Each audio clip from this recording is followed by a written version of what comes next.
में सैलाब से तबाही मची हुई है। बादल फटने के बाद जलजले का जख्म हर ओर दिखाई दे रहा है। तीस्ता नदी का प्रलयकारी बहाव अपने साथ सब कुछ बहा ले जाने पर आमादा है, लेकिन ये तबाही की बानगी भर थी।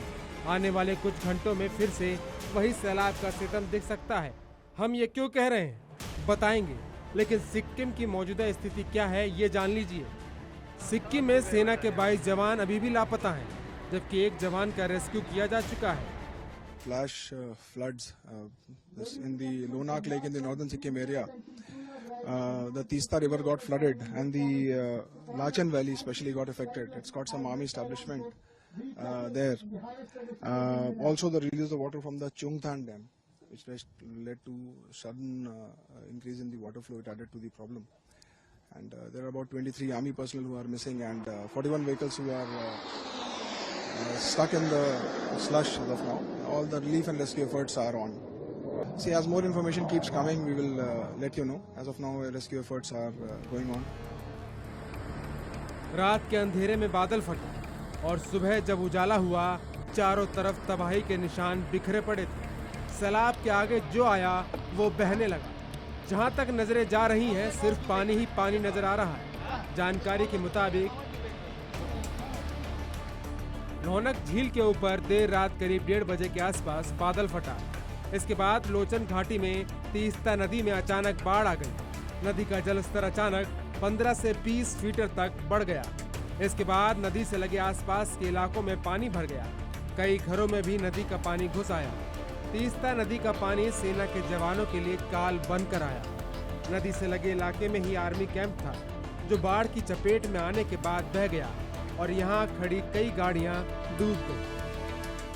मैं आपको बताती हूँ, इस पहाड़ी के पीछे का जो इलाका है वो सिक्किम है। हम फिलहाल पश्चिम बंगाल के तीस्ता इलाके में हैं और ये दोनों राज्यों को अलग करती हुई बीच से बहती हुई तीस्ता नदी है। आप देखिए, हमेशा हम देखते हैं कि तीस्ता नदी का जलस्तर जो है वो कम रहता है, लेकिन जिस तरह से चुंगथम डैम से वो पूरा ब्रीच हो गया और कई ऐसे पोर्शंस थे जो डैम के टूट गए, जिस वजह से पानी जो है यहाँ पर काफी ज्यादा बढ़ गया और जो कहा जा रहा है कि 15 से 20 फीट तक जो है पानी बढ़ने के बाद जो है ये पूरा इलाका इस नदी के चपेट में आया। मेरे पीछे में आपको दिखा रहे हैं वो एक सड़क है, लेकिन शायद ही आप समझ पाएंगे कि वो सड़क का एक जो है इलाका होगा पूरा का पूरा जो है मिट्टी में मिल चुका है। सिक्किम में लोनक झील फटने के बाद कैसे तबाही मची, इसे इसरो की सैटेलाइट तस्वीरों के जरिए समझिए और अंदाजा लगाइए कि तबाही और जल प्रलय कितना भयानक रहा होगा। पहले इन तस्वीरों को देखिए। 17 सितंबर और 28 सितंबर को ली गई तस्वीरों में लोनक झील का क्षेत्रफल 162.7 और 167.4 हेक्टेयर दिखाई देता है। वहीं त्रासदी के बाद की तस्वीर से पता चलता है कि झील का क्षेत्रफल आधे से कम बचा है और अब इसमें लगभग 60.3 हेक्टेयर इलाके में पानी दिख रहा है। यानी लोनक झील के 105 हेक्टेयर में भरा पानी बह गया और तेज रफ्तार से यही पानी सिक्किम के निचले इलाकों में गया, जिससे भयंकर तबाही मची। वहीं सैलाब में लापता लोगों को खोजने के लिए सेना की ओर से रेस्क्यू अभियान चलाया जा रहा है, जबकि 4000 से ज्यादा लोगों को सुरक्षित बचाया जा चुका है।